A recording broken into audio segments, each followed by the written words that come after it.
નેતા અને હવે આપને બતાવી દઈએ અત્યારની સિચ્યુએશન કયા પ્રકારની બની રહી છે, કયા ગઠબંધન આગળ ચાલી રહ્યા છે. એનડીએની વાત કરીએ, એનડીએ 154 બેઠકો પર આગળ ચાલી રહ્યું છે. જનસુરાજ પાર્ટી 4 બેઠકો પર, મહાગઠબંધન 83 બેઠકો પર. ધીમે ધીમે આ આંકડો ઘટી રહ્યો છે. કોંગ્રેસ અને આરજેડી માટે ચોક્કસ ચિંતાનો વિષય અને અન્ય જે પક્ષો છે તેના ઉમેદવારો 2 બેઠકો પર આગળ ચાલી રહ્યા છે. તો આ અત્યારે જે પિક્ચર સામે આવી રહ્યું છે તે એ છે. એનડીએ 154 બેઠકો પર હાલ ઉમેદવારો એમના આગળ ચાલી રહ્યા છે. વધુ એક મહત્વપૂર્ણ સમાચાર આપણે આપી દઈએ. જે રીતે મતગણતરી થઈ રહી છે અને રૂઝાન આવી રહ્યા છે, અપડેટ આપને આપી રહ્યા છે. ચોક્કસ શરૂઆતી વલણ બાદ બિહારમાં હવે રાજકીય હલચલ તેજ બની છે. આપણે કહીએ કે શરૂઆતી વલણ પછી જે રીતે એનડીએને સ્પષ્ટ બહુમતી મળતી દેખાઈ રહી છે, રાજકીય હલચલ ચોક્કસ તેજ બની રહી છે. ભાજપના મોટા નેતાઓ પહોંચી રહ્યા છે પ્રદેશ કાર્યાલય. અજયભાઈ, જે રીતે નીતિશ કુમારને સીએમ પદે ફરીવાર બેસાડાશે કે નહીં, એ બી ઘણા વિવાદો પણ સામે આવ્યા હતા. એ વખતે ત્યારની વાત છે. હવે ક્લિયર થઈ ગયું છે કે નીતિશ કુમારના ચહેરા પર જ કદાચ આ વોટિંગ થયું છે. મને લાગે છે નીતિશ કુમારના ચહેરા પર છે, કારણ કે તમે અત્યારે પણ જે શરૂઆતી રૂઝાન જે છે એમાં જેડીયુ જે છે એની ટેલી ભારતીય જનતા પાર્ટી કરતાં વધારે છે. અને તમે જુઓ કે આ વખતે પહેલી વખત એ થયું કે જેડીયુને 101 બેઠક મળી હતી, 101 બેઠક ભાજપ લડતું હતું. એનો અર્થ એ કે બંને ઇક્વલ બેઠક પર લડતા હતા. અત્યાર સુધી એવું થતું હતું કે જેડીયુ વધારે બેઠક લેતી હતી, ભાજપને ઓછી બેઠકો આપતા હતા. ગઈ વખતે ભારતીય જનતા પાર્ટીને વધારે બેઠક આવી હતી અને નીતિશ કુમારની પાર્ટીને ઓછી બેઠક આવી હતી. અને એટલે જ આ વખતે વ્યૂહાત્મક રીતે ચિરાગ પાસવાનને એમને પોતાની પાર્ટીમાં, પોતાના એનડીએમાં લઈ લીધા. એને કારણે જે મતો કપાતા હતા એ નથી કપાયા. એનો ફાયદો જેડીયુને પણ મળ્યો છે.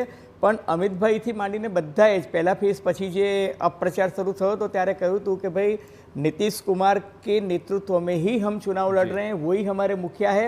એટલે મને એવું લાગે છે કે સમ્રાટ ચૌધરીની ને પેલી જે ડબલ 2 ડેપ્યુટી સીએમ ને નીતિશ કુમાર સીએમ તરીકે મને લાગે છે એ ફોર્મ્યુલા કદાચ બિહારમાં ચાલુ રહેશે.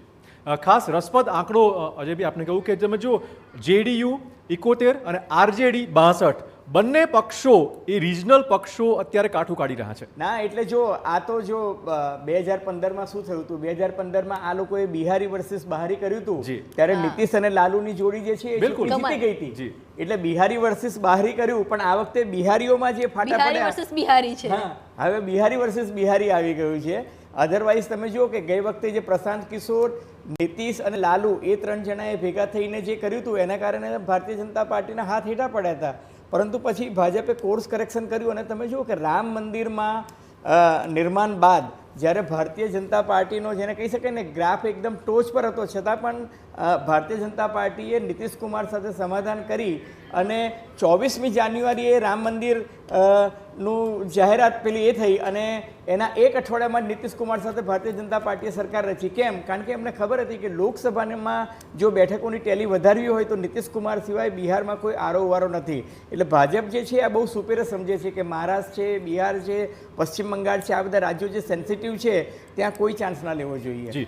ચૂંટણી ઢંઢેરો જે બહાર પાડવામાં આવ્યો હતો તેજસ્વી યાદવના નામથી જ તેજ પ્રણ કરીને, અને સાથે જ અત્યારે એક રિસન્ટ ટ્રેન્ડ પણ જોવા મળી હતી સોશિયલ મીડિયા પર કે સૌથી ફેમસ ચહેરો બિહારમાં જો કોઈ હોય તો તે તેજસ્વી યાદવ છે. અજયભાઈ, તમે આ વસ્તુને, તેજસ્વીના ફેક્ટરને કઈ રીતે જોવો છો?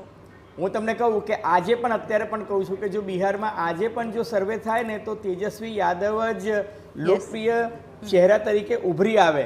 પરંતુ બિહારમાં બીજી વસ્તુ તમે જુઓ તો ત્યાં જ્ઞાતિવાદના જે સમીકરણો છે એટલા ખતરનાક છે. એક જ્ઞાતિવાદનું સમીકરણ અને બીજું કે ભારતીય જનતા પાર્ટીએ જ્ઞાતિવાદના સમીકરણને નાથવા માટે ઓવરરાઇડ ઇફેક્ટ જે આપી, જે 10,000 રૂપિયાનું સીડ ફંડ બધી જ બહેનોને આપ્યું, શરૂઆતમાં 75 લાખ અને પછીથી એ આંકડો કદાચ 1,34,00,000 સુધી પહોંચી ગયો. એ જે સીડ ફંડ જે આપ્યું બહેનોને, જે મધ્યપ્રદેશમાં, છત્તીસગઢમાં અને મહારાષ્ટ્રમાં લાડલી બહેનાના નામે જે સ્કીમ ચાલી અને બિહારમાં એનું બીજી રીતે પુનરાવર્તન કરવામાં આવ્યું, એને કારણે લગભગ તમે જુઓ કે મહિલાઓના મતોની ટકાવારી પણ વધી અને મહિલાઓની વફાદારી પણ ભારતીય જનતા પાર્ટી અને નીતિશ કુમારની પાર્ટી સાથે વધી અને એનો ફાયદો દેખીતી રીતે દેખાય છે. તમે જેનજી જુઓ તો જે નવા મતદાતાઓ છે 20 વર્ષથી કે 35 વર્ષ સુધીના જે મતદાતાઓ છે ત્યાં તો આજે પણ તેજસ્વી યાદવ છે એ લોકપ્રિય છે, એમાં કોઈ જ બેમત નથી. અને એટલે તમે પરિણામમાં પણ જોઈ શકો છો એ કંઈ સાવ એટલા બધા પતી ગયેલી પાર્ટી નથી દેખાતી. તમે જુઓ કે આરજેડીનું પરફોર્મન્સ એટલું ખરાબ નથી, પરંતુ નીતિશ કુમાર અને નરેન્દ્ર મોદી આજે ડબલ એન્જિનની વાત હતી એ અને પ્લસ આ મહિલાઓનું મતદાન એમની ફેવરમાં ગયું, મને લાગે છે એનો ફાયદો મળ્યો છે. એક કાસ્ટ બેઝ કરતાં કાસ્ટ લેસ પોલિટિક્સ અહીંયા જોવા મળી રહ્યું છે. લગભગ તમે જુઓ બિહારમાં 20% એવા વોટર્સ છે જે ઇકોનોમી બેકવર્ડ ક્લાસમાં આવે છે. એટલે એ જે તમે જુઓ બંને ઢંઢેરાઓ મહાગઠબંધનનો હોય કે એનડીએનો હોય એમાં પૈસા આપવાની વાત થઈ, દર મહિને આટલા પૈસા અમે આપીશું, રોજગારની વાત થઈ, તો લગભગ છે એ જે વોટ બેંક છે એને પણ સ્પર્શવાનો પ્રયત્ન કરાયો. જો પ્રયત્નો બધાએ બધી જ રીતના કર્યા. તેજસ્વી લાલુ યાદવે તો ત્યાં સુધી કીધું કે દરેક ઘરમાં એક સરકારી નોકરી આપી દઈશું, જે બધાને ખબર હતી કે આ પ્રેક્ટિકલી શક્ય નથી. એટલે જુમલાઓ બહુ ચાલ્યા બિહારમાં, પણ વાસ્તવિકતા શું હતી તો મહિલાના ખાતામાં ડાયરેક્ટ 10,000 રૂપિયા આવતા હતા. એ દેખાતું હતું કે ભાઈ ચૂંટણી ચાલે છે છતાંય મારા ખાતામાં તો 10,000 રૂપિયા આવે જ છે. એટલે એ એક વાસ્તવિકતા હતી, એની સામે વચનો હતા અને વચનો પોકળ સાબિત થવાની સંભાવનાઓ બધાને પૂરેપૂરી દેખાતી હતી. અને ત્રીજું કે પ્રશાંત કિશોરે જે માહોલ બનાવ્યો અથવા બગાડ્યો એનો ફાયદો પહેલાં એવું લાગતું હતું કે એનડીએને નહીં મળે અને મહાગઠબંધનને મળશે, પણ હકીકતમાં અત્યારે પરિણામો પરથી લાગે છે કે પ્રશાંત કિશોર ફળ્યા છે ભારતીય જનતા પાર્ટીને. એટલે કદાચ એ પણ એક એવું કહેતા હતા કે બી ટીમ છે યજ્ઞેશભાઈને, એવું લાગે છે. યજ્ઞેશભાઈ, એક સમય હતો કે જ્યારે ભાજપ ફ્રી બીઝનો સ્ટ્રોંગલી વિરોધ કરતી હતી, જ્યારે અરવિંદ કેજરીવાલ આ આખા ફ્રી બીઝ ઉપર ગયા. પછી જ્યારે મહારાષ્ટ્રની અંદર ચૂંટણી થઈ ત્યારે પણ ફ્રી બીઝ જોવા મળ્યું, બિહારમાં થઈ ત્યારે પણ જોવા મળ્યું.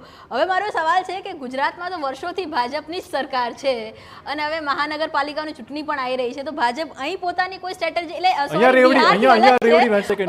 અહીંયાની સ્ટ્રેટેજી શું રહેશે? ભારતીય જનતા પાર્ટીની એક વિચારધારા છે. ભારતીય જનતા પાર્ટી એની વિચારધારાના આધારે ઇલેક્શનમાં ચૂંટણી પ્રક્રિયામાં ભાગ લે છે અને ફ્રીબીઝની વાત નથી, કોઈ પણ એવા મુદ્દા હોય ભારતીય જનતા પાર્ટી વચન આપે અને પૂર્ણ કરે એવા વચન આપે એને ભારતીય જનતા પાર્ટી એના સંકલ્પપત્રમાં જાહેર કરતી હોય છે. જ્યારે ફ્રીબીઝનો મુદ્દો અને ફ્રીબીઝની વિરોધનો મુદ્દો એટલા માટે છે કે એવા વચનો નહીં આપવા જોઈએ કે જેથી તમે પૂરા ન કરી શકો અને માત્ર ને માત્ર ફ્રીની લાણી કરવાની વાત કરતા હોય અને પછી જ્યારે સત્તા પર એ મુદ્દા ઉપર તમે સત્તા ઉપર આવો અને તમે પૂર્ણ ન કરી શકો વચનો, તો એ ફ્રીબીઝ જ કહી શકાય.